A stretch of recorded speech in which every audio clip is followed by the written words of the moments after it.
Instructions for accessing subtitles in a language other than English are included on our board meetings webpage as well as in the description below. Instrucciones para acceder a los subtítulos en un idioma que no sea el inglés se incluyen en nuestra página web de reuniones de la Junta, así como en la descripción a continuación. Hello and welcome. This is the Ross Valley School District Board of Trustees special meeting for Monday, February 13th, 2023. It is 6:03 p.m. And, sorry, I'm just going to pull my notebook out here.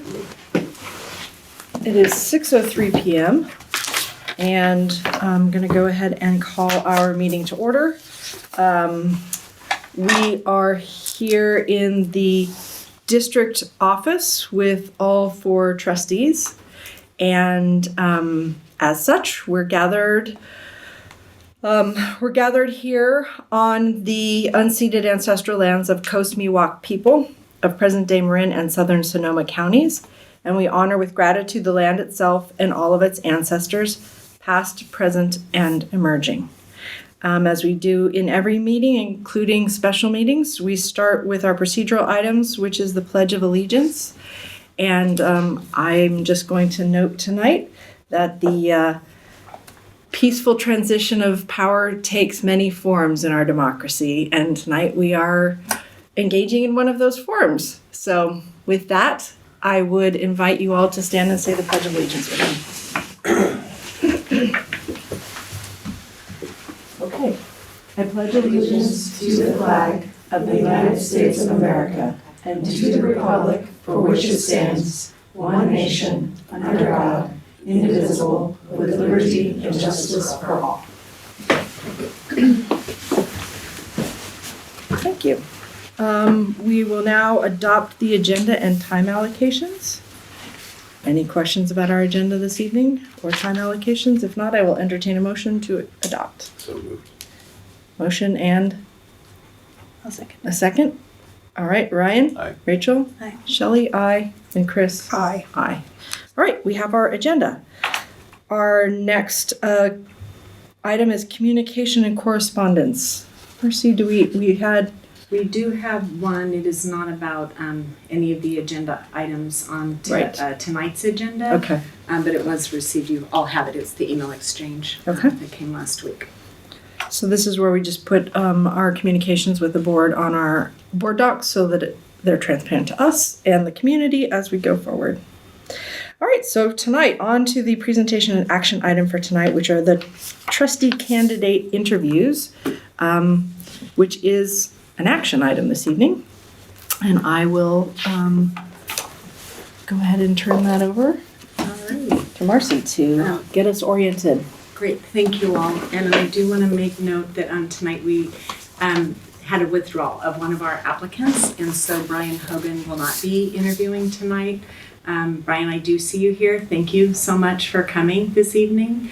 And I have pulled his application and the set of questions out of each of your files so that you only have the two candidates in there. So I'm going to go ahead and pass these out now, but I just want to ask if you can please not open them because I'll go with kind of an overview of the process, but that way I don't have to keep getting up and down.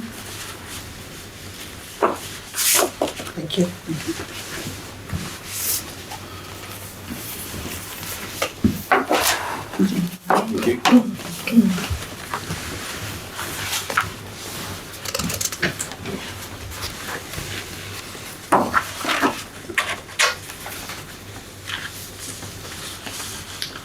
Alrighty. So just as kind of a little way of background, I'd just like to give an overview that with Trustee Marie Onrio's resignation, when she submitted that to the Superintendent County of Schools, that was submitted on January 11th. And that began our 60-day timeline. So at our Board of Trustees meeting on January 25th, you all had two options before you. One would be doing a provisional appointment or going out for an election. At that meeting, we had done a rough estimate of what the cost of an election would be, and you ultimately decided to go forward with provisional appointment, and also to have then 2 trustees, and Trustee Landels-Cobb and Trustee O'Neill, to work with me to develop the provisional appointment process, including the timelines. And so we were able to meet and do that, knowing that we were under the 60-day timeline. We needed to move relatively quickly, and so we did get the posting, the advertisement for the vacant position posted, and we're able to move forward with it. And so the applications were due last Wednesday, February 8th, by 4 p.m. We did have 7 folks come in and request an application, and 3 people did turn in the completed application. As we noted at the top of the meeting, we have one of the candidates did withdraw, Brian Hogan. We have 2 others with us this evening, Daniel Cassidy and Christine Kelly. Thank you so much for your interest and wanting to join up here with the Board of Trustees. And so we know this is a little bit awkward. I don't know for any of us who have gotten jobs, right? You typically interview in front of an interview panel, but not a recorded session in which there are members of the public who might be here to view your interview. So we understand that can add a lot of additional stress than you might be under right now. So our hope and our goal is to help you feel as comfortable as you can as you go through the questions and to be able to give your best responses. So thank you for that. And I think I am a little nervous because having facilitated interviews for over 22 years in the district, it's more nerve-wracking, I think, coming up and doing it, knowing that it is being a recorded meeting. But with that, it'll be fine. It's going to be good. So we've designated approximately 20 minutes for each of the candidates' interviews, and there is a standard set of questions that each candidate will be able to respond to. And then at the end of their interview, responding to those 10 questions, before they leave the room, I will call for any trustee who might have any follow-up clarification questions for the candidate. And then just as a courtesy to each other, is asking them to just step outside of the room while the other candidate is inside going through the process. And Trustee Hamilton will determine the order in which the trustees will ask each of the 10 questions. And what I know from my work doing HR for so many years is we would like each of the trustees to read the same question to the candidate. And so I'm going to give you a minute once we get there is to take a look at the questions once you're designated with those, to read them to yourself and to kind of practice so that you ask each candidate the question the same way, because it can matter for how a candidate hears an intonation or a phrasing of a question, how they hear that question. And so to make sure that we're as on equal footing as possible, just please try to ask the question the same way of each of the candidates. And then between candidates, the board will have a few minutes to take your final notes and to collect your thoughts before we have the next candidate come in. And then once interviews are completed for both candidates, then President Hamilton, you will call for any public comment. So should anybody wish to make public comment, and when we are doing these interviews, we need to be able to allow for written and verbal comments. So we have comment cards. We know we don't have many people in the public, so we know we have 2 employees, the candidates themselves, candidates, friend, family, maybe? Support. Yes. Support. And then Brian, who withdrew. That's all we have here in our comment or in our audience tonight. But if there are any public comments, the person can give them verbally and or in writing only. And if there are any received in writing that the person who wrote it does not wish to say but wishes for you all to have for consideration, Shelley will just read those out after the public comment. And then following receipt of any public comments, the board will have an opportunity for general discussion and deliberation. And at that point, you may even be able to say which of the 2 candidates you're leaning toward more preferable. But because you only have the time that they're here during their interview time, please be sure that before we have them leave the room, that you get all of your clarification questions out, because that will be your time to talk with them. All right, no pressure. And so Following board discussion deliberation, then Shelley will call for a short break. We may have a couple of breaks like in between candidates as well. But you'll call for a short break, and then at that point you can finalize your note taking and then get ready for potentially a vote. Hopefully tonight our goal is to have an appointment and then be able to swear in our new candidate this evening. And then, as anybody who's seen the remainder of the agenda item, we just have a couple of items remaining just in terms of board debrief and that kind of thing. But the candidate will then, or the newly appointed trustee will take their place here. I'll move back over next to Shelley. We'll just finish out the meeting. Oh, and I forgot, whoever is our newly appointed trustee will have a reception before we move on to the remainder of the agenda items. So that's kind of just a general overview of how this evening will work, and just wondering if you had any questions before we get started. Maybe we can reiterate the approximate time that each candidate will be interviewing, Yes. so that we know who's waiting outside and for how long. Perfect, and I'll do that when we get into that section. Great. Yeah, when we move in, I'll kind of be repeating what I just said as this overview. I'll be repeating it again during that time. And you guys developed, thank The you, subcommittee. trustees, subcommittee for developing these questions. And you based them off of The California School Board Association, they have a sample set, so they have a whole guidance, if you will, that is about filling board vacancies. And so there are sample questions, there's sample board considerations, which we also have looked at, and I have those there for you. They're in your packet. And so they're just sample. And then we also did take into consideration the packet that was sent by Marin County Office of Ed. So once Marie filed her resignation with Superintendent Carroll, then I received from his office a confirmation that it had been received, the date of our timeline, and then also a packet that's been developed by their attorney. So we did a crosswalk between the CSBA sample and MCOE's, and we looked at those. We also have prioritized our racial equity because that is a priority of our school district. So you will see reflected here is the priorities of the school district as well as the CSBA and MCOE sample. Thank you so much. I did need to cover that. Maybe later in my script. I have it there. Yeah. Anything else before we get going? Nope. Okay. All right. So this is the point then where I will be going to move into the interview portion, and I will pull the names of the two applicants to determine their interview. So we have our handy dandy little chart. There's your Christine and Daniel. Their names are in here. Very transparent process. All right, so now we mix them up even more. Here we go. Say draw, just some Draw. Okay. All right. All right, Christine Keller, you are first. Oh. Okay with that. But don't leave yet. Let's go through the questions in the order that they will be asked so that you can hear those while you're both in the room, and then I don't have to do it individually. So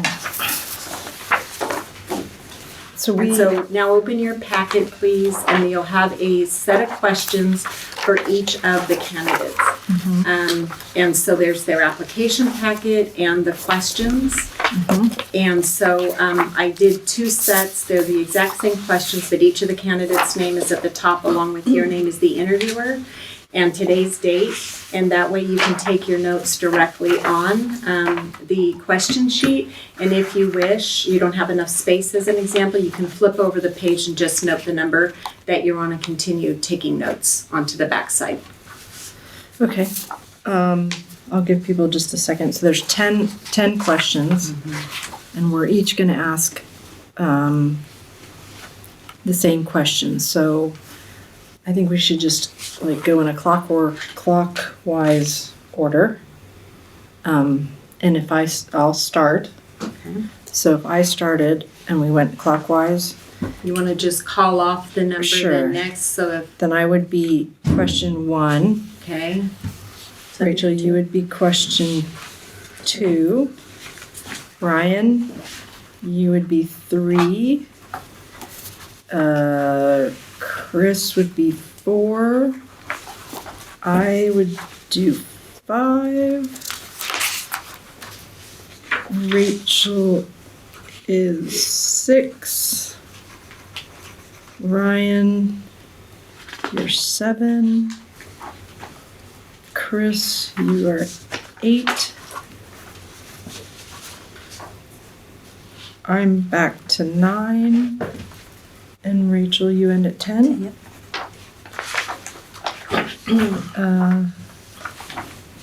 All right. Quick question. Yeah. Some of these are two-parters.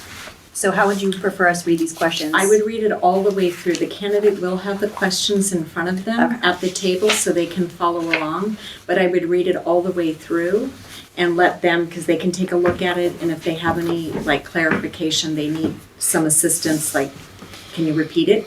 Then you can repeat it again. I would read it all the way through though. Okay, perfect. Thank you. Okay, so we have, 9. so if 10. you can Okay. circle your own, the question you're gonna ask, or make a note on it so you know for the second candidate. So Shelley 1, Rachel 2, Ryan 3, Chris 4, Shelley 5, 5. Rachel 6, Ryan 7, Chris 8, Shelley 9, and Rachel 10. Okay. And then we'll do this again just on the second question sheet if you don't have time to do that now. I'll do the same. Okay. All right, so I will ask that each trustee please review the questions that you will ask so that you are able, they can roll off your tongue the same way for both candidates. Okay. Let's take a minute.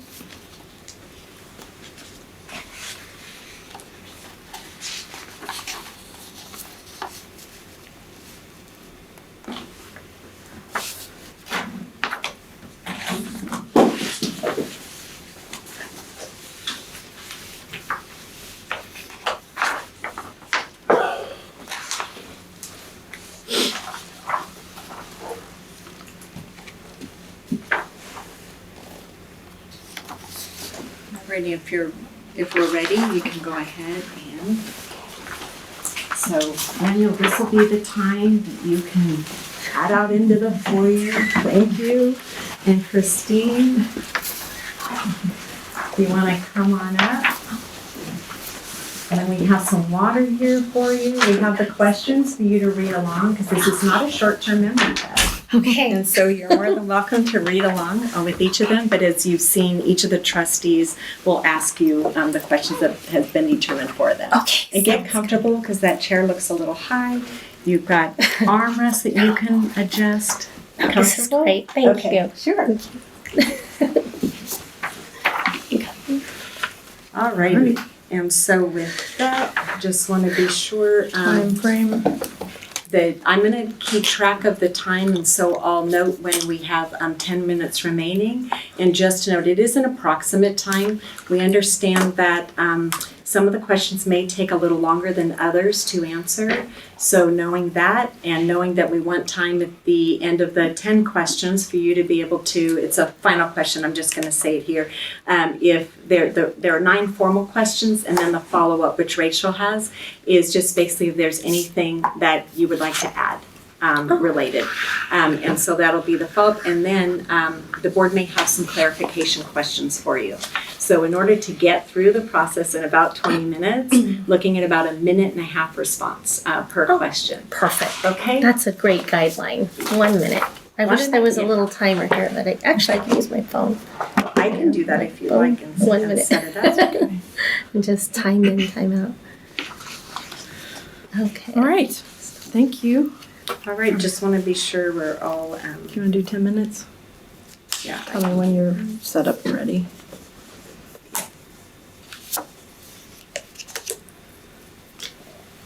All right, so it has chimes, it'll be the 10-minute mark, and then I'll just make note of what, how many questions we have remaining Okay. at the 10-minute mark. Great. Thanks, Marcy. All right. Everybody you. ready? You guys ready? Yes. All right. Thank you. Welcome. First question. What do you see as the basic purpose of public education? What is the role of the Board of Trustees in the fulfillment of that purpose? Great question. I believe the basic purpose of public schools is to prepare our children for the rest of the world in front of them. So I think it's to give the foundation so that they're prepared to get into middle school and on to high school and then hopefully on to college. But not only basic principles of like reading, writing, but I think socializing is a huge thing. I don't expect the teachers to be my child's, I guess, raising my child in terms of morality and everything. But I think a lot of where the line is, I think teachers have that role of you cross that line, this is okay, that's not okay. So I guess socializing my child so that he knows what to do, what's not acceptable, what is acceptable. And also in many ways, I think it's training my child to, I don't know, to fit in with the world, to become, I hate to say this, normalized. So I went to Catholic school, actually. I'm a product of a private school. And so one thing that they taught us is this is the way you dress. There was a strict dress code, which I broke a lot. But and I think that there's some of that in public school as well. That's acceptable. That's not acceptable. So I think it's just giving, at least in this level, elementary level, is just giving them framework and a guideline of how to exist in society. I think I probably went over a minute. What is the role of the board of trustees in fulfillment? Well, we're not the teachers, so I think that we listen to issues from the public, and I think I responded to a similar question in my packet. We just listen to the public and find a way to respond with having equity in mind, considering budgets in mind, just figuring out if, I don't even know if this goes. Here I am. And now this is forever going to be on the internet. I think the role of the board is to help facilitate the mission.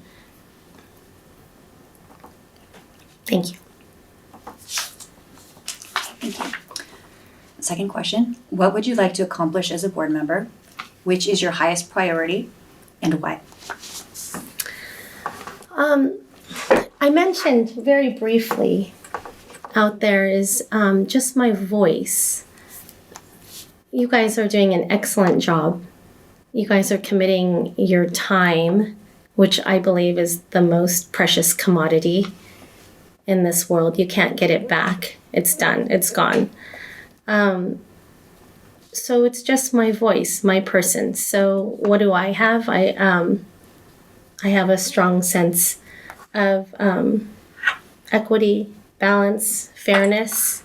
That's something I carry. I think that's a contribution. I'm also admittedly very, I guess, like liberal in my perspectives as well.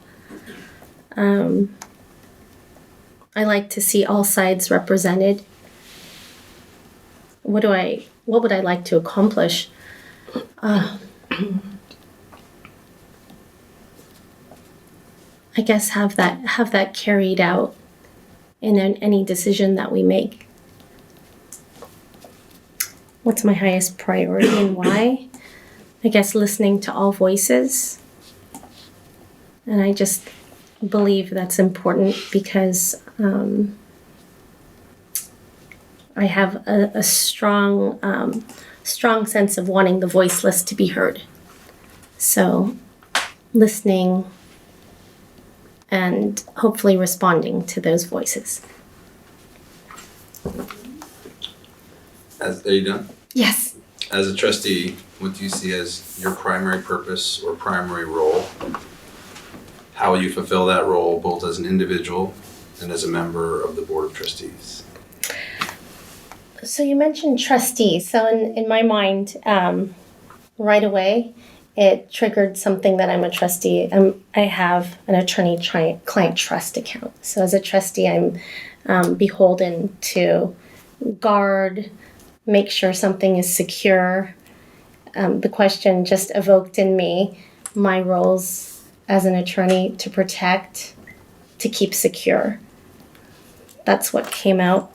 My primary purpose and primary role, as I said earlier, I believe, is to take in information, learn, process, and see how it can be implemented for the school district. How would you fulfill that role? By showing up, providing my talents, both as an individual. I'm a drafter. I'm a paper person. I read a lot. That's one of my skills. It's in my skill set. So as an individual, I would lend that skill set to the board. As a member of the Board of Trustees, I think I would just make decisions after listening to all sides. That's all. Educated decisions.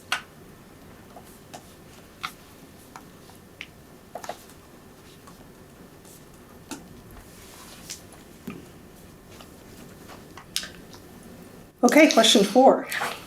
The Ross Valley School District Racial Equity Mission Statement begins, quote, "The Ross Valley School District is committed to creating a safe, equitable, and inclusive learning environment in which all students feel a sense of belonging, are respected, and celebrated for their individual differences, and are empowered to thrive socially, emotionally, and academically. How do you envision your role in bringing this mission to fruition?" This is wonderful. This is such a great mission, and I have read this before. I believe my role would be standing true to this mission statement and consistently reminding perhaps even my fellow Board of Trustee members that, remember, hey, this is our mission. This is it. This is our goal. And keeping us on track, keeping us focused, keeping us veering towards this. And when I see us veering away, pulling us back to say, hey, remember, we all committed and we all agreed to stand beside this mission statement. That's how I envision it. Thank you. Thank you. All right. How would you challenge information provided by staff that you may find to be inaccurate and or incomplete? I'm thrown off because I don't see that as question number. Oh, it's number 4. So that was number 5. Okay, got it. How would you challenge information provided by staff? That means for the next applicant, you have to skip to 5 and Yeah, make sure we do it in and the go same back to order. Can I just ask, do you have a total of 10 questions? I do. Okay, and do you have a total of 10? Yes. Yes, that's the bottom of Hers is out of order, 'cause mine's on the bottom of the page. I don't know Yeah, what. mine is on the bottom of Okay, theirs so as it's, well. all right, so let's just go ahead with it. Make sure we ask them in the same order for the second candidate. Okay. Okay. In case it's different. So, no, that's okay. So your question is, how would you challenge information provided by staff that you may find to be inaccurate and incomplete? I have, in order to answer this, I have a question. How would I have learned that it was inaccurate or incomplete? How would I have known that information? Like if I'm just provided information from a staff member, how would I know? In any way that you may have learned about it. So I might have learned from a third party or personal information or from, okay, Yeah. I understand. So if the staff member was here, present, providing information, then I would just directly ask. I wouldn't cross-examine the person, but I would say, is it true that you had any interaction with this person? Or what would you say if somebody said this occurred? Are you saying that this did not occur? Is that correct? So I would just ask direct questions. Because if a staff member is providing information, I'd want to be clear that it's true. And just, I wouldn't assume, and that's why I asked the question, how would I know it's inaccurate? How would I learn? Because you always have to consider the source. So just by thinking it's inaccurate, I wouldn't assume it. I would just ask, learn, gather information, and then go back to the source that led me to believe that it was inaccurate or incomplete, and then do more investigation there too. So I think I would investigate on both sides, but try to gather as much as I could on one. Yeah, and see if there's any supporting evidence as well, and preferably objective evidence, which is hard, I'm sure.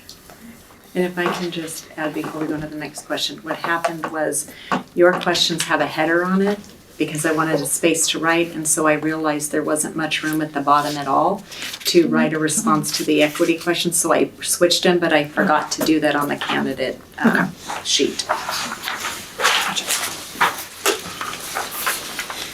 All right, so we're going to number 6. Describe your response if a parent, guardian contacts you by phone, in writing, or in public, asking you for your support on a particularly hot issue or questioning you about a decision that was made by the board. I haven't done any research, just to give you background on my role once I become a trustee and where the lines are, but right immediately, I would say I could not, just off the cuff and not understanding my roles already, is just say, I apologize, I can't give you my support on this. I need to deliberate on all issues. I need to hear everything. And I'm going to be voting my conscience and by education as well. I can't promise, I would assume I can't promise any support for anybody. And just say, bring it up in front of the board. If you really feel strongly about this, please come to the meeting. Please bring it in public. And if you have any supporters, I would say, if you want this to pass, I would imagine you'd need support. So bring other people that have your same opinion. So I would invite them to bring their, whatever the issue is, whatever the hot issue is, to the board, to the commission. Bring it up in public comment. If it's not on the agenda already, maybe in public comment, ask for it to be added to the next agenda. And I would tell them, if it's very important, bring other people as well that share your opinion and have them speak publicly as well. But I would explain that I can't have backdoor, backhanded agreements for any hot issue, but that I'd welcome information, bring it out, bring it on, pass it out to the board, educate us all. So I would encourage that. How does an effective board of trustees ensure opportunities for parents and guardians and community members to express their diverse range of views to inform board deliberations on important policy issues? An effective board of trustees ensure opportunities. Well, I think one starts with notice. It would just be to make sure people know that there's a meeting, to make sure people know that what subjects are on the agenda. So I think that's step one, is just notifying everybody when, where, what's on the agenda, where to go, how to get there. So that's the first one. But then once the community member gets there, maybe have some type of liaison to approach people and say, hey, were you going to talk? Do you want to talk? And are you comfortable speaking? I remember coming here and there were a lot of people that had a view and wanted to express, but couldn't because of language issues, and couldn't possibly because they weren't comfortable. possibly because they didn't have the confidence either. So there were many people that were at the meetings that I'd been to a ways back that that didn't have their voice heard. And so I kind of felt for them. And I was like, well, I'll take your time. But over time and after talking and encouraging some people in line and just making them feel more comfortable, those people ended up speaking, which was amazing, which was great and fabulous to see somebody that felt a bit disenfranchised or lacking confidence, never thinking to actually approach the mic and speak. They came and spoke, which was really awesome. So I don't know what you would call that role of a person to go out into the crowd and kind of peruse and chat and just be like, hey, feel comfortable, and you don't need to speak perfectly clear and you don't have to be eloquent. You can just share and I also heard that you guys had some translators too. So, I think that's amazing. So you mentioned, how does an effective ensure opportunities? So putting out notice, maybe like direct encouragement, but I know that's a tall order. I don't know how a trustee can do that, to express their diverse range. And I think Marcy, you're so welcoming. I feel like I came into a bed and breakfast, comfortable chair, here's your water.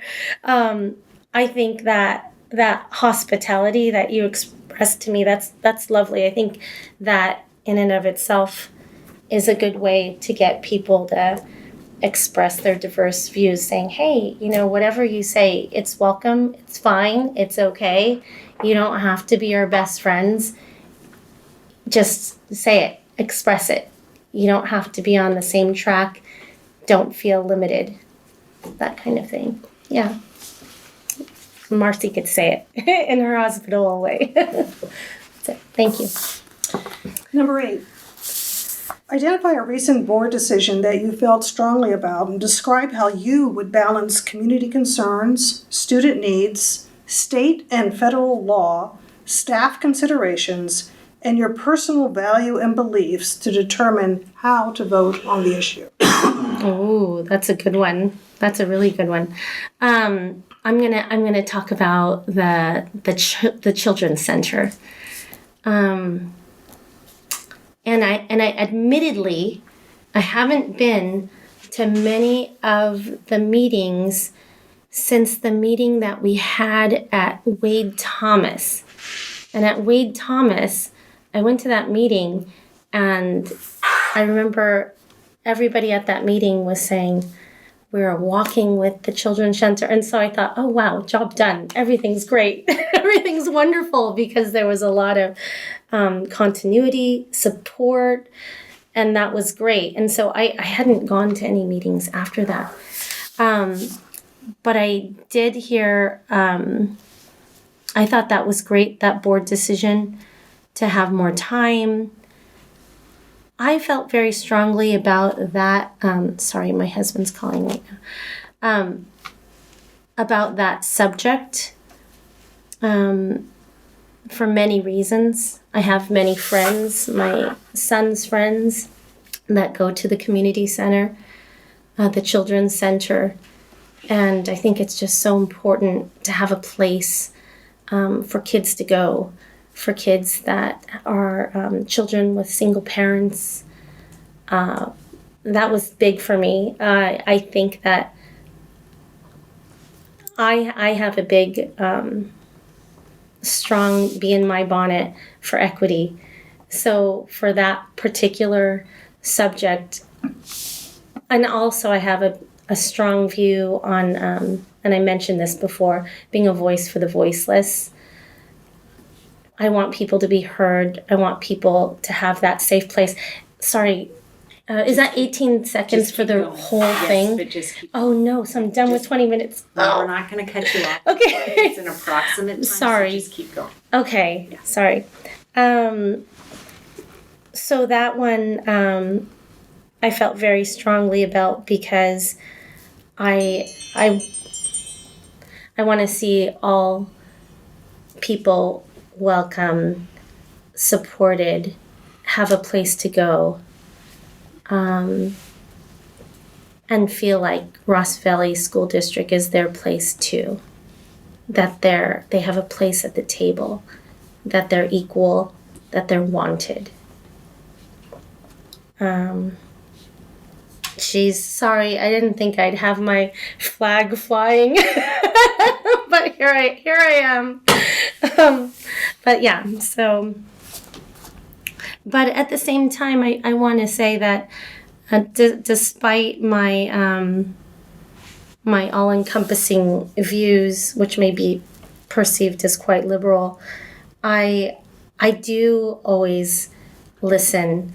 I do try to bring people together. I don't like being adversarial.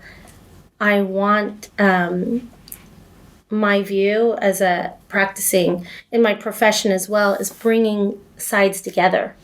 It's bringing settlement, bringing joining. So it's bringing people to the table. It's not this and this. I don't see that.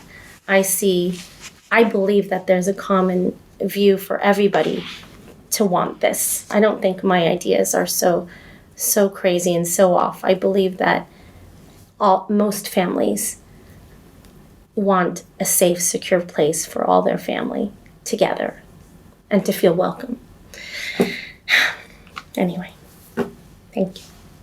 All right. What specific area of board work is of particular interest to you as a potential board member? i.e. special education, school law, finance, curriculum?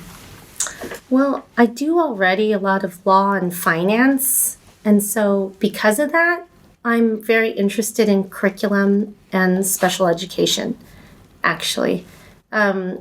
So I guess I have a background with the finance. I'm usually the treasurer on a board, and I'm not crazy about being that, so I don't need to do that. If somebody else has that, great. Law, I do that every day, so I'm perfectly fine reading a contract, reviewing, giving my 2 cents in-house. That's fine. But I think when I'm looking at these ones, I like the idea of curriculum and also special education. I have a good friend who's been in special ed for the past 30 years. And I talk to her every day. And this is down in Glendora, Southern California. She's one of my best friends. And that would be great to have some involvement in special education, because it's not usually just a disability. It goes into, once again, a disenfranchised group. Sometimes there's issues with the family. So I'm kind of drawn to that. My interest. Yeah. Thank you. Number 10. Those are the standard interview questions we have for you. Is there anything else you'd like to add to help us determine why the Ross Valley School District Board of Trustees should select you for this position? No. And I've only met the other candidate briefly. He seemed very kind and very nice. And yeah, I'm sure he'd be great too. I think. So yeah, I don't have any, that's probably not a very good answer. No, that's it. Only that, I would be fair. Yeah. Thank you. Great. So now would be the time that if you have any follow-up clarification questions for Christine, now's the time. I have a clarification question on number 1. Yes. I just want to make sure I'm understanding about training a child to normalize. I just wanted to understand what you meant by that. Oh, it's kind of like you're not supposed to throw spit wads at your teacher. You're not supposed to burn the school down. There's just like basic things, like there's a line when you're in school that you're not supposed to be like beating people up. So that's what I guess normalize, that's not a good word because there's a lot of, I guess, like negative connotations with normal. But just basic rules of conduct. Basic rules of conduct. I think that's what I'm getting at. Don't bully. Don't, no violence, no profanity.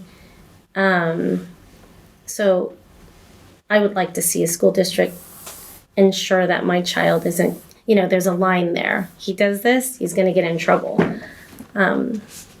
So to be a respectful member of society. That's what I mean. Yeah. Any other? I had a couple. On question number, I think it might have been switched around. So it's the question, how would you challenge information provided by staff that you may find to be inaccurate and or complete? So I think it might have been 4 on your list, I'm not sure. Yes. So you mentioned you would ask questions of the person directly.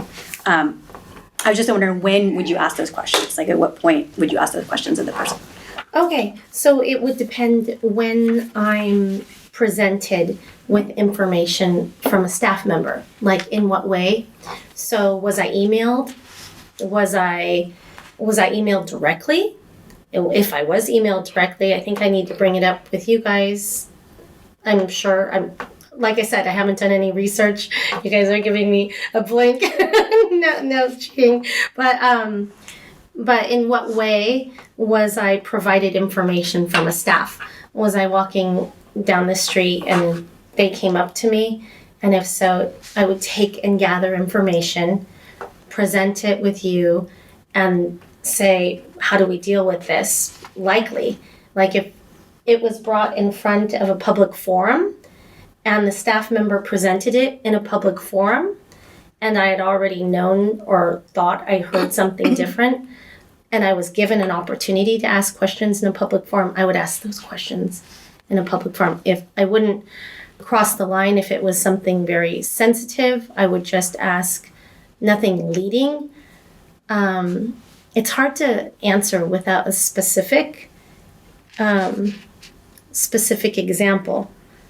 For example, okay, I'll give an example. A staff member says, this child needed to be restrained, so I restrained them. And so that was said, comes up and said it. But I learned actually, in fact, that child was autistic and needed to walk away and needed some space. So if that instructor brings that up in a public forum, I'd say, can you give me more information about why you restrained the child? Did the child have any issues, disabilities, or anything that triggered your actions? Did you talk with the parent about how you would deal with the child in the past? Did you receive any consent from the parent when this happened? So it's kind of like a hard question without a specific example. But I think what I'm getting at is if it's in a public forum, I would ask questions, not demonizing him, gathering information based upon the information I knew, if that makes any sense. It does. And then, and if the staff member approached me separately, I would gather information, not question him there, gather information, then bring the information and probably ask you, do we need to bring the staff member in, or how do we deal with this? Thank you. Yeah. Ryan or Chris? I have no further questions. Okay. I'm okay. Ryan, you're good? Good. Okay. Sharon? No. Do you have any? Thank you. Okay. Well, you did it. Okay. Thank I'll you. be outside. Great. Thank you. All right. Thank you very much. All right, we'll take a short break. Will you go? Okay, great. So thank you, Daniel, very much for being here. Just want to be sure you're comfortable. Is the chair, you can lower it, you can raise it, the armrest. It's exceptional. You're all good? It's a very comfortable chair. Going back, okay, good, all right. And you have the questions there in front of you to follow along.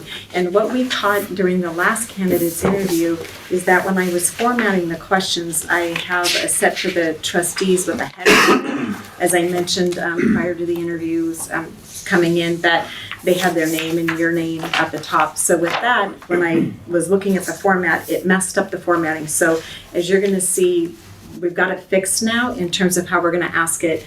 But question 4 is going to be in the way that the trustees have it. So it's question number 4 is they want about the racial equity mission statement. And on your sheet, that's number 5. So 4 and 5 are just switched. Okay, so but we'll go in that order, just the same as we did with the last candidate. And then, as I mentioned, each of the trustees have the same questions again. Looking at trying to get through an interview in about 20 minutes. It's an approximate time. I'll keep track of the time. I'll set it for 2 10-minute segments, and I'll hold my phone up, and I'll have to note and tap it every once in a while so it stays live. And then at the end of all the questions set, then the trustees may have some follow-up questions for you. And then that will conclude the interview portion. And are we ready to go? Yes. All right. So Ready? Shelley has the first All right, question. I have the first question. What do you see as the basic purpose of public schools? What is the role of the Board of Trustees in fulfillment of that purpose? I think the basic purpose of public schools is, educating students in a safe and positive environment. Teaching them the academic skills, but also social skills, especially in K through 8. Learning the self-regulation is critical. I call those like success habits. So I think that's part of it. How do you become a successful individual in today's world is, through good public schools, learning about community and involvement. And the role of the Board of Trustees, I think it kind of oversees some of the financial oversight, serves as a confidant of the superintendent. Kind of in my application, I thought it was like a spokes of a wheel. I don't know if that's accurate, but the superintendent's at the center and the trustees are kind of spokes to brainstorm and to help Marcy when needed, but also superintendent reports to the board as well. So there's that oversight as well. And I don't know enough about board policy, but I'm sure that, fulfilling the board policy to support the public schools is critical. And I don't know enough about that piece though.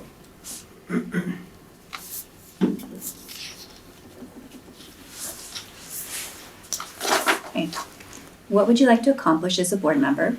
Which is your highest priority and why? I think looking at the overall financial implications of and I don't know if I have this ability as a board member, but the payroll and the teacher payroll is so low in Ross Valley School District, and I think that's should be such a concern for retention and attracting new teachers to the district. So that would be something I would like to accomplish, is if there's any way of raising that or bringing awareness to the salaries that San Rafael teachers are striking. I believe the K through 5 schools are striking, and we're significantly lower than they are in the average starting teacher payroll. So that's a concern.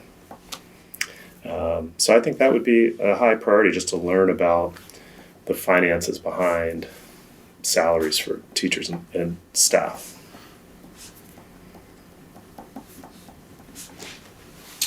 As a trustee, what do you see as your primary purpose or primary role? How would you fulfill that role, both as an individual and as a member of the Board of Trustees? I think the primary purpose is listening to the community.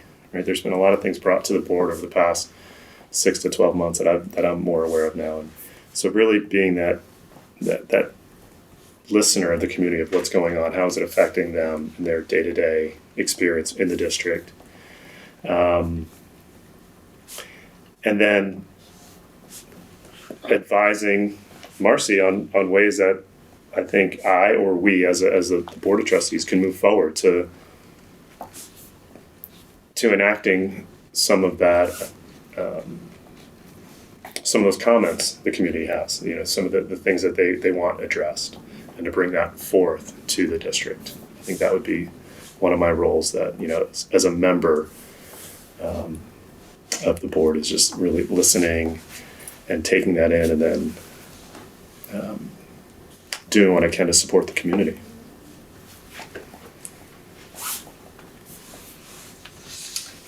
So number 4, the Ross Valley School District Racial Equity Mission Statement begins. The Ross Valley School District is committed to creating a safe, equitable, and inclusive learning environment in which all students feel a sense of belonging, are respected, and celebrated for their individual differences, and are empowered to thrive socially, emotionally, and academically. How do you envision your role in bringing this mission to fruition? I mean, that's almost what I see as the basic purpose of public schools in general, right? That's a great mission statement, and one that is not far off from just a general view of how I think public schools should just operate. And so being open and committed to all students and faculty or teachers and staff, whoever they are and wherever they are, and being a support for them. So I have an open door policy. We're part of safe schools at Dominican University, and so students know that, faculty know that about me, and so I would be another advocate of agreeing with this mission statement 100%. Yeah, I mean, respect and celebration for students' individuals' difference is critical. So I would just continue on with that mission statement, enhance it, yes, and.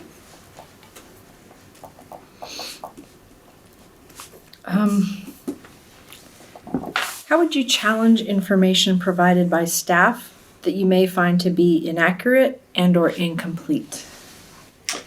Yeah, challenge with respect, right? Through research and documentation that the board receives. I know through I think it's the Brown Act, where board members aren't allowed to talk outside of sessions like this, so that would be, following that act to whatever, to the law. But also just be respectful if there's anything I find that's inaccurate or incomplete in the information provided by the staff. Asking open-ended questions, and not in a forceful manner, but in a kind of a partnership.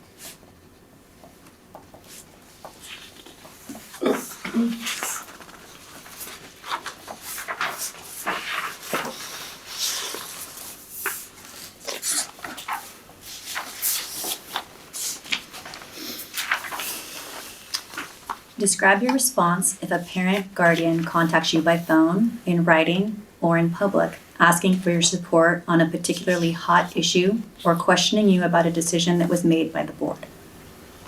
Wow, I really hear you, Rachel. Thank you for bringing that to my attention. I understand where you're coming from, and let me reach out to the powers that might be able to assist you more. Whether that's Marcy or somebody else in the district office.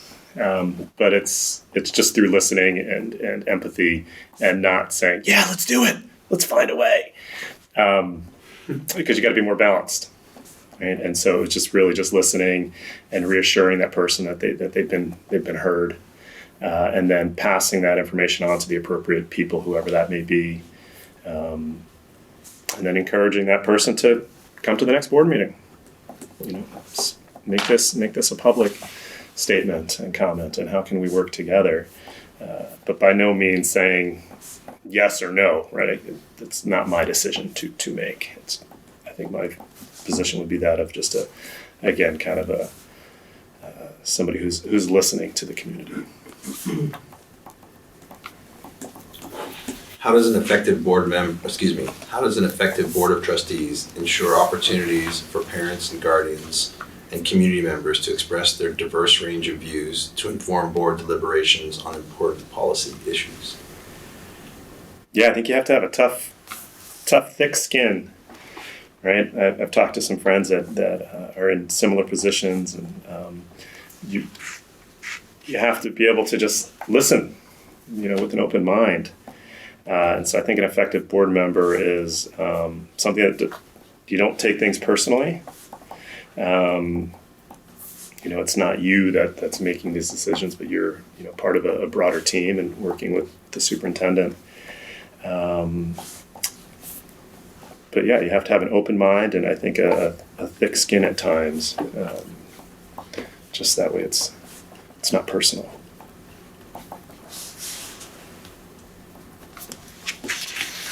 And I would want the community to know that it's okay to voice their opinions. I'm not going to get overly defensive and fight back. That's not my personality or demeanor. But again, just being more of a listener and an advocate. I hear you. Let's see what we can do.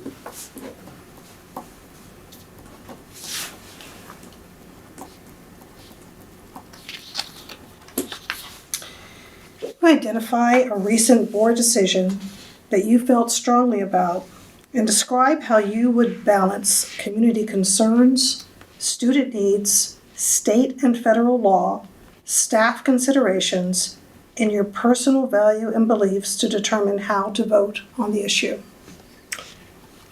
Yeah, I went back through all the board meetings since March around the Ross Valley, San Anselmo Fairfax Community Center. And that's tough. That's a tough situation. And so the community has been incredibly responsive to the conversations, both the student needs, the concerns, the families, but then also the district. Right? And I don't know enough about the underlying financial implications yet. But that's a board decision that's out there that I know you all are working on now, and they've got the Deer Park Working Group, so I don't know the difference between that group and how that interacts with the board and kind of what the ultimate decision needs to be. I don't understand that process yet. But it's that balance of the community concerns, the district's concerns, and really doing what's best for both. Right? You have to have that balance, and that's the win-win if you can have that balance. Hopefully we can get there.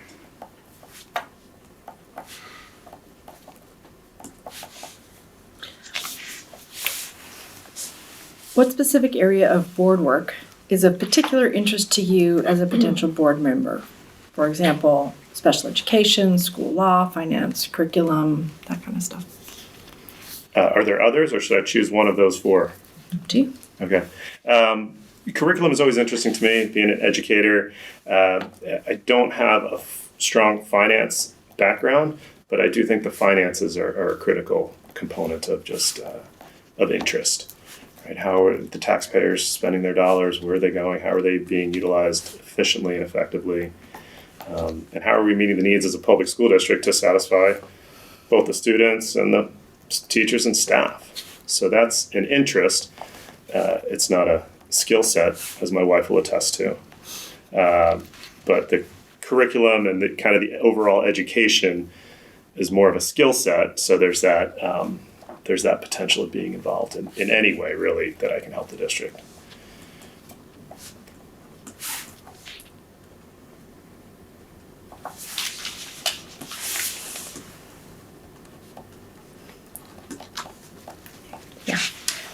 Those are the standard interview questions we have for you.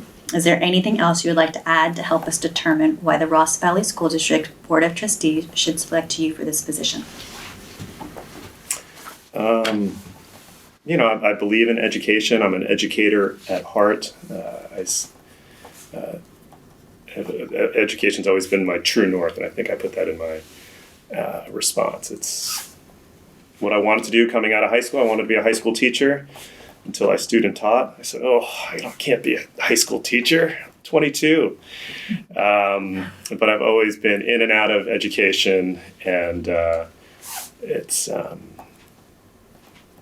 where I belong. I've tried sales jobs, I've tried technology jobs, but I always just come back to education. And so this would be a wonderful opportunity. I would love it, working in a district where my daughters are going to go to school for the foreseeable future.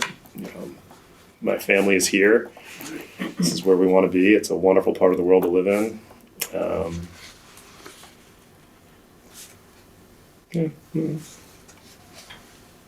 That's it.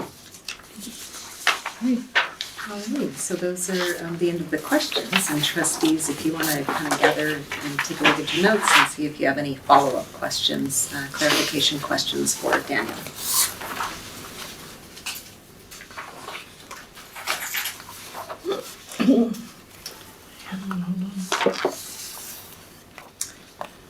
I don't have any questions, follow-up questions. Okay.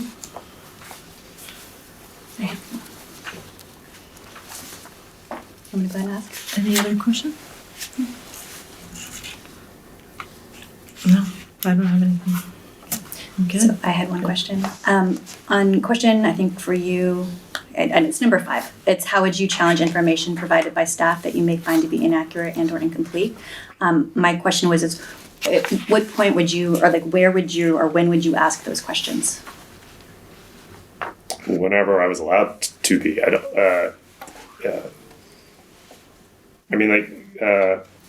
The budget conversation last week, if there was something that I saw previous to that, I could just ask then, right? I don't know how, are you just allowed to ask questions of people that are presenting during the trustee meetings, just as if you were a public person?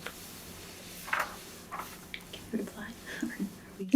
Oh, you're not allowed to reply. Great. I'll just have the conversation myself. In that case, yes, Daniel, you would just say, I have a question about line item 42. Is that really $4,800,000? It should be $2,400,000, whatever it would be. If I'm allowed to do that, I would just do that then. Or if I'm not allowed to do that, then I would follow whatever procedure it would be to do that in. Thank you. Any other questions?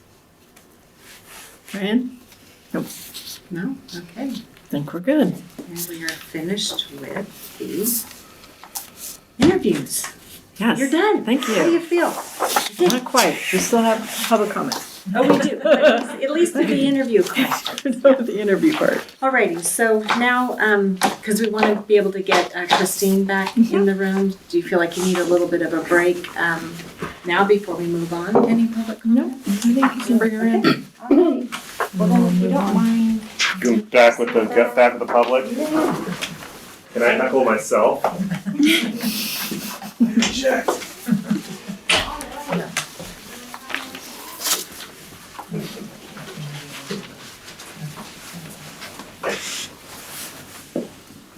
No question.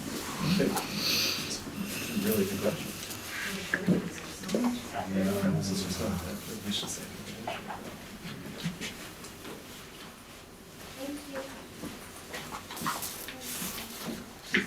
On the phone.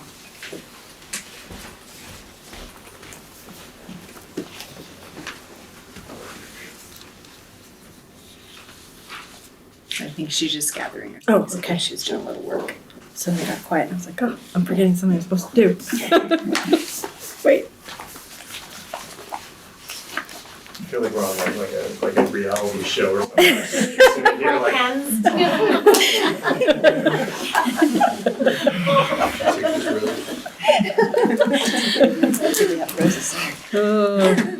Probably will be one. I know. Is that what we're gonna have to do now? We need the reality show music. All right. So now we are, Marcy, correct me if I'm wrong, we are at the public comment moment Yes. in our, as we always come to, the public comment moment in our meetings. If there is, Marcy had mentioned if there was anyone in the room who wanted to make a public comment, that we do want to get public comment cards.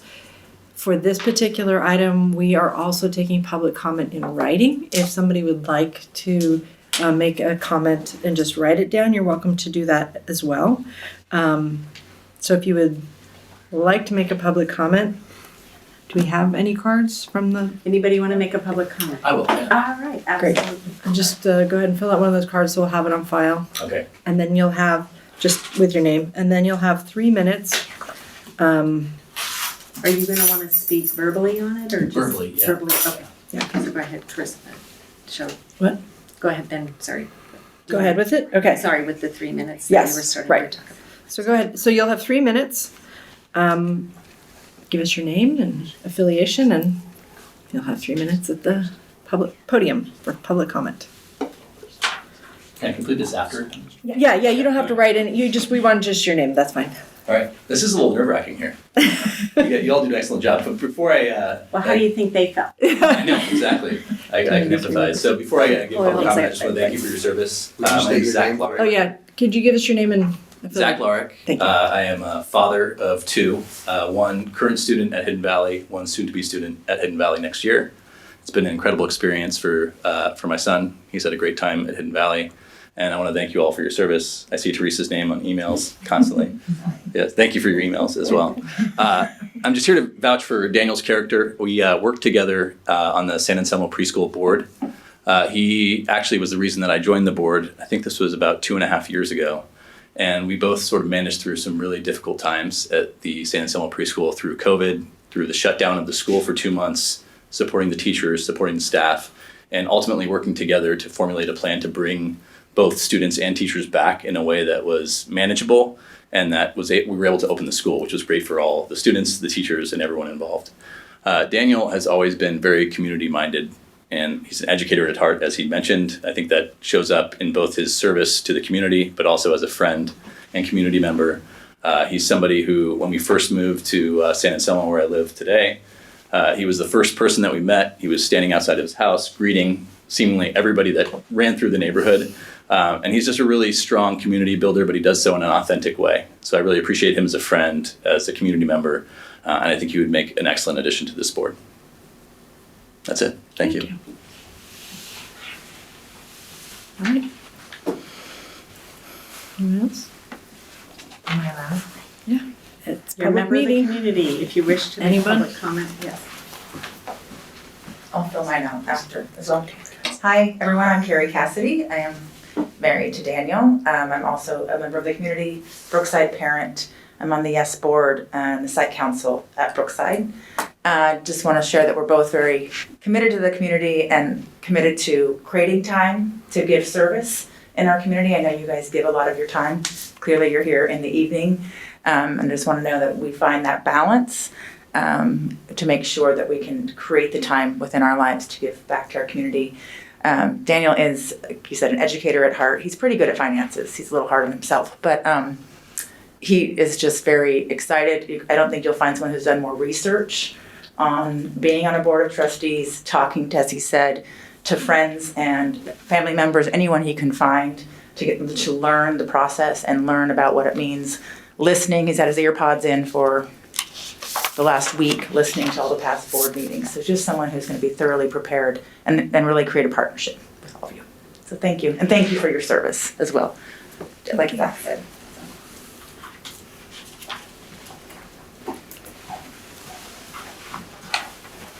All right.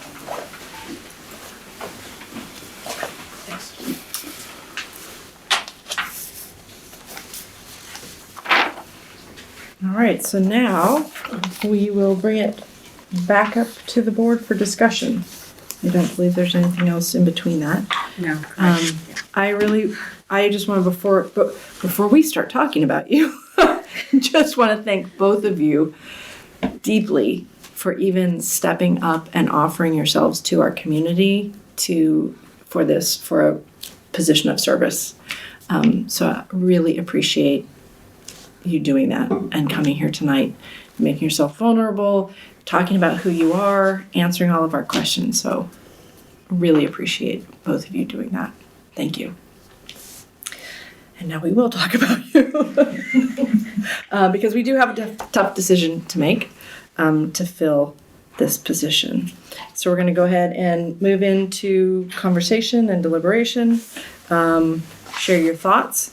want to make sure every person up here has a chance to speak and say something if they so choose before we actually have to make our decision.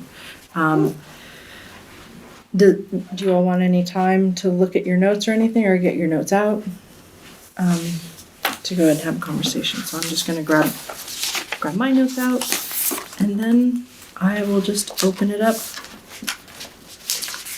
Sorry, hold on a second. And go ahead and open it up to anybody who would like to start. I will start. I'm the newest person here. I understand what it is to step into this role and to be given a deluge of information right away. Two very, I think, strong candidates. My initial take is that we need to have someone in this role who's able to step in and hit the ground running. Someone who's done work perhaps aligned with this area to fill the gap that we have right away. I think both candidates had very strong emotional intelligence, which is key. I particularly liked Daniel's linear answers that were very clear, very focused on maintaining balance, understanding the role of a trustee, understanding the role that Marcy plays, understanding how we fit into this. I think that his approach to problem solving is collaborative, indicates collaboration, indicates thought, and shows research. Christine, I believe, is someone who cares deeply about the community, has, I think, a higher level of understanding of the importance of being a trustee, but perhaps isn't as strong as I think that Daniel came across. And I'll stop there with my first initial comments. Okay.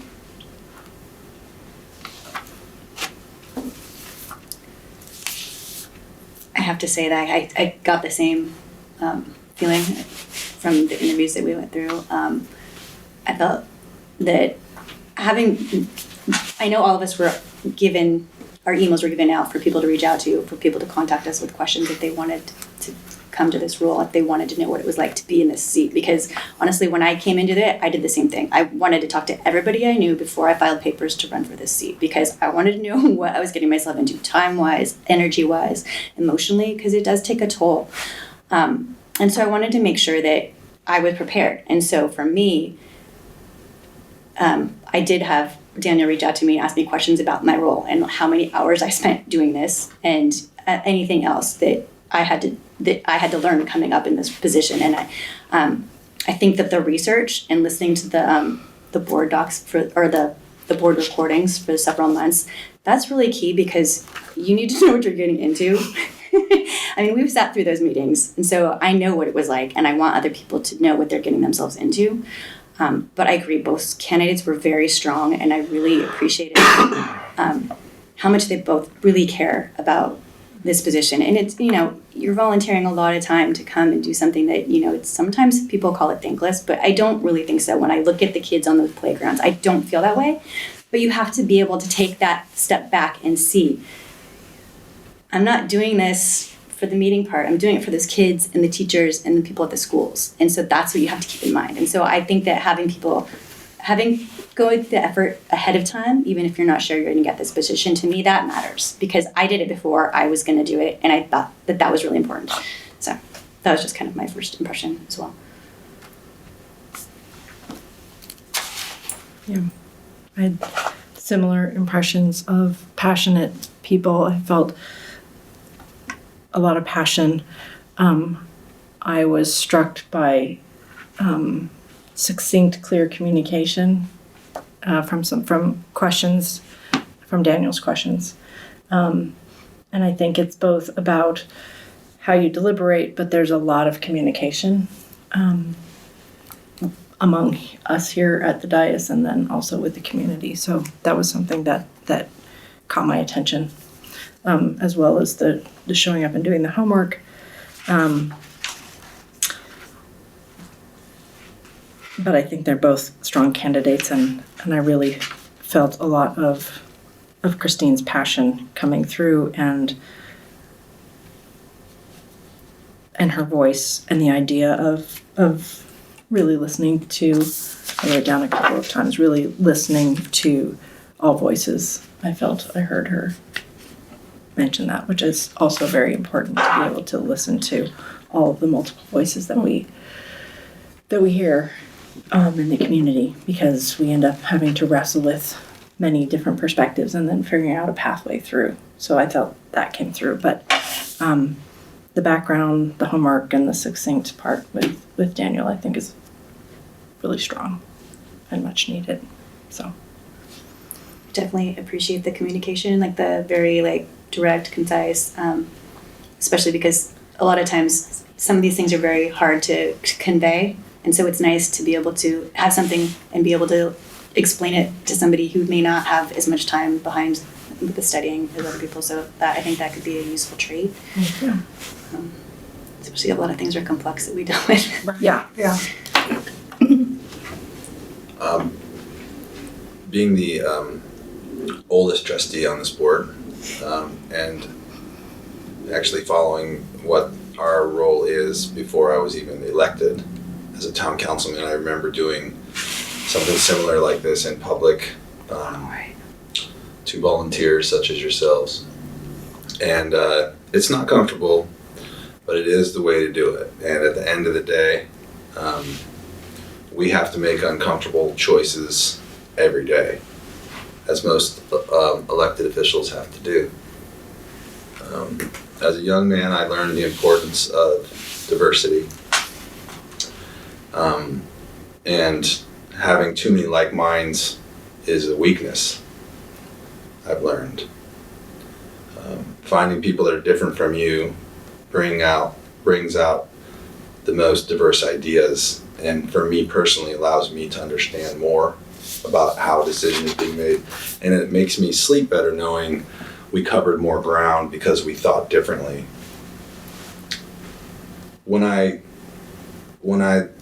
When Chris and Marcy and I worked on these questions, I did a lot of thinking about what was important for us and me personally as a trustee, but what is important for the public to hear. But the importance of being diverse does not necessarily mean someone who looks like you, but someone who can actually think differently. And it's because I feel that I think closer, in some ways, how I feel closer to Christine personally, that I feel that Daniel may be a better candidate. Because I do not come from an educated background. I come from an emotional background. I come from a community background. I come from a Boy Scout way of thinking, which is very inclusive, but it shows strength in the diversity of thought. And many times, as we deliberate as trustees, I find myself learning more from my trustees than I could ever bring in of my own basic intelligence. And lastly, I'll conclude by saying the power of a volunteer is one of the most amazing things in the world. People who will give their time and sign up for these type of jobs it makes me proud of my community, and I really have a deep respect for anyone that will give their time for others.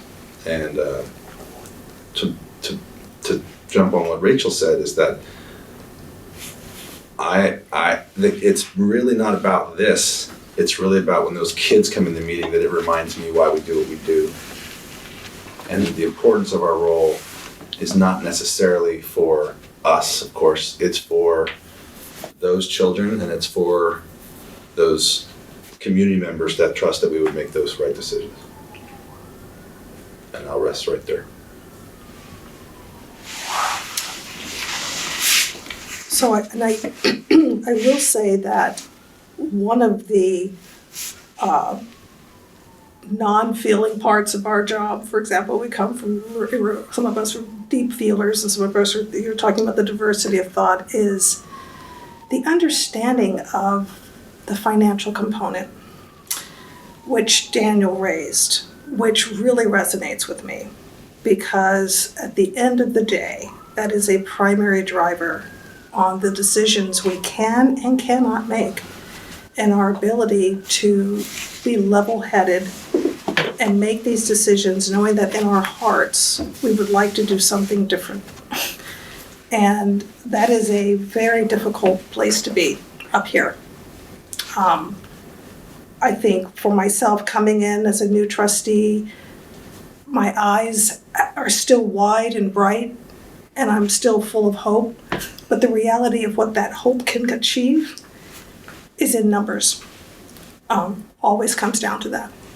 And then we make our decisions around those things and how we can work through it. And I think that Daniel's focus on understanding that balance resonated with me, because it brings in an immediate collaborative approach on how we actually are doing our work up here and supporting Marcy. I'm married to a consultant who's constantly putting flowcharts in front of me on how the world looks, and hearing that point of contact with the superintendent and the staff being the center of the district really resonated with me, and understanding how it all fits together. So with those two things, I think I find that Daniel resonates for me as a stronger choice. I'll leave it at that. I'll add to the fact that the fiduciary responsibility to this district is, in my opinion, the most important aspect of this job. To jump what Chris is saying, none of it matters if you can't back it up. So Just when you go to board training 101, you're a fiduciary, you hire the superintendent, and you set the policies. Yeah, I mean, that's pretty what much you it. learn The first every 8 time. hours of The first training. 8 hours of training, the last 8 hours of training those are your 3 roles. And despite how you might feel, it really just comes down to, it's bigger than any one of us. Yeah. And also that there's an entire community that is counting on us to do that particular job. Mm-hmm. At the end of the day, that's what I look at the most. Well, I'm hearing you being very clear. Appreciate that, and I agree. I think that I would concur that. We got 2 good candidates. I think everything that I heard from Daniel, from the financials to the communication, the way of communicating and the homework that you mentioned, I think would be kind of the candidate that would work the best with this board and where we need to go. I would agree. So we do need to make a decision. We need to make a motion. What? We need to make the motion. Yes, we do.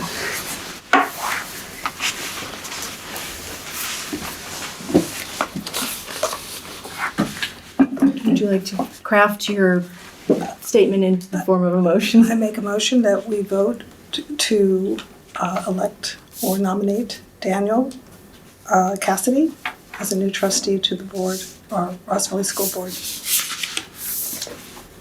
Is that the appropriate We gonna way of provisionally making appoint that? him? That is correct. Okay, to fill the vacant, okay. I will second it. Motion and a second. So we'll go ahead and do a vote. Chris? Aye. Aye. Rachel? Aye. Ryan? And Shelley? Aye. We have a decision. Thank you all very much. We will. Congratulations. Congratulations. Thank you again, both of you, for your interest, your time to apply.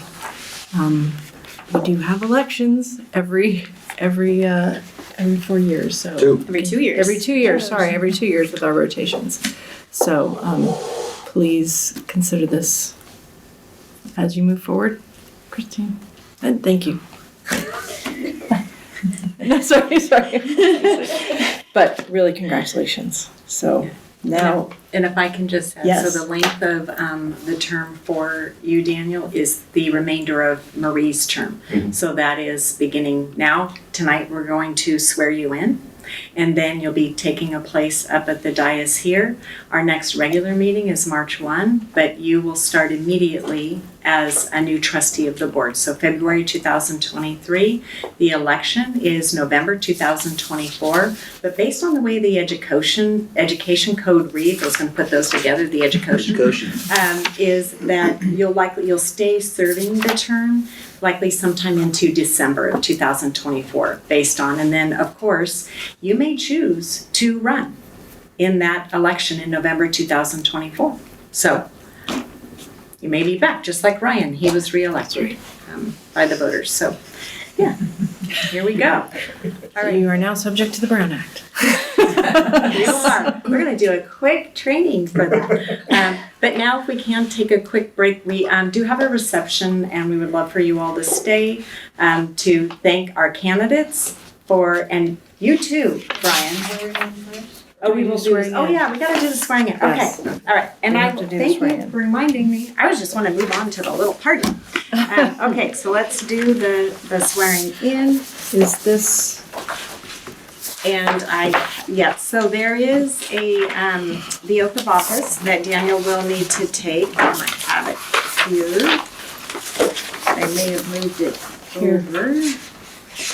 Where did I put it? it's super That small, is- but that would be. Yeah, I have a copy here for you, and Teresa gave me an extra copy, but where did it go? Do you want to use this? I can do that, but I know here it is, right here, big font. There you go. All right. And so I will do the oath of office, if you can please come on up. he does it? Anybody want to get a photo? Stand for you guys. Great. Sorry. All right, and I will go ahead and hand this to you, but you are going to repeat after me, but that way, if I do too much of the phrasing, you can follow along. Okay. All right, and when you're ready, raise your right hand. And I, Daniel Cassidy, I, Daniel do Cassidy, solemnly affirm or swear do solemnly affirm or swear that I will support and defend the Constitution of the United States that I will support and defend the Constitution of the United States and the Constitution of the State of California and the Constitution of the State of California against all enemies, against all enemies, foreign and domestic, foreign and domestic, that I will bear true faith and allegiance to the Constitution of the United States and the Constitution of the State of California, that I will bear true faith and allegiance to the Constitution of the United States and the Constitution of the State of California, that I take this oath freely without any mental reservation that I take this oath freely without any mental reservation or purpose of evasion, or purpose of evasion, and that I will well and faithfully discharge the duties upon which I'm about to enter. and that I will well and faithfully discharge the duties upon which I'm about to enter. Woohoo! That's it. This is my daughter's. So, recess and then come back to finish up the meeting, is that the? Well, let's do that.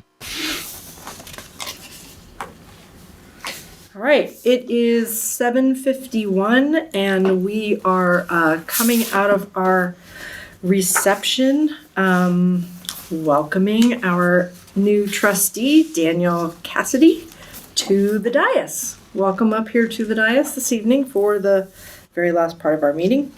The last part of our meeting is our meeting review, future board topics and board direction, meeting debrief before we go ahead and close out.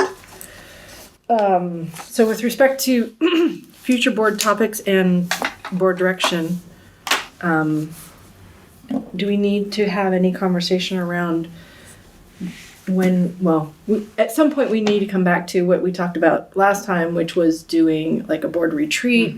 There's also an orientation. We were waiting for a full slate of trustees to go ahead and do that. So, And then I think also the committee assignments, so. the committee yeah. assignments. So what I can do is, Daniel and I will find some time to meet, and I can go over some of the basics, and that way we'll be ready to go when we have our board retreat or workshop. And then also give you the listing of all the different kinds of committees and what the other trustees have said that they would like to participate in. But as they mentioned at that meeting, they'd be happy to Share. You'd be happy to share. Okay. So why don't we, and I think last time we also said, Marcy, that maybe you would kind of individually talk with us scheduling wise in terms of the best time. For a retreat and stuff, given you have the bird's eye view of all of this scheduling and what's going on and what's coming up and where there's free time. Not Well, really. I would but- suggest that it not be at a regularly scheduled board meeting, Okay. unless we know through agenda planning that it's a super light meeting. And I know we're going to have budget coming up, and so I don't know that we have a super light one, but that could be something that we look at. But yes, I'll reach out individually, get what your sense is in terms of availability, day of the week, time of the day, and we can do that. We can look at the best time to schedule that. And I don't think it's not like a all day Oh, off-site no. retreat kind of thing that we're talking about. It's just, some time for us to talk about our expectations of each other, board communication and orientation. Chris, I know we haven't had a chance to even really do a lot of that conversation with you too. Yeah.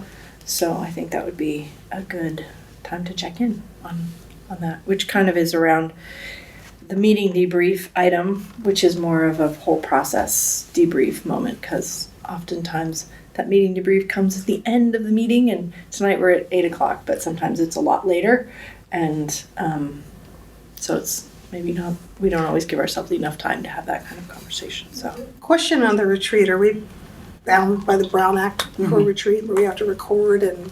And make it open to the public. I don't know that we have to record it. That we don't have to We do don't have that to necessarily outside. record Okay.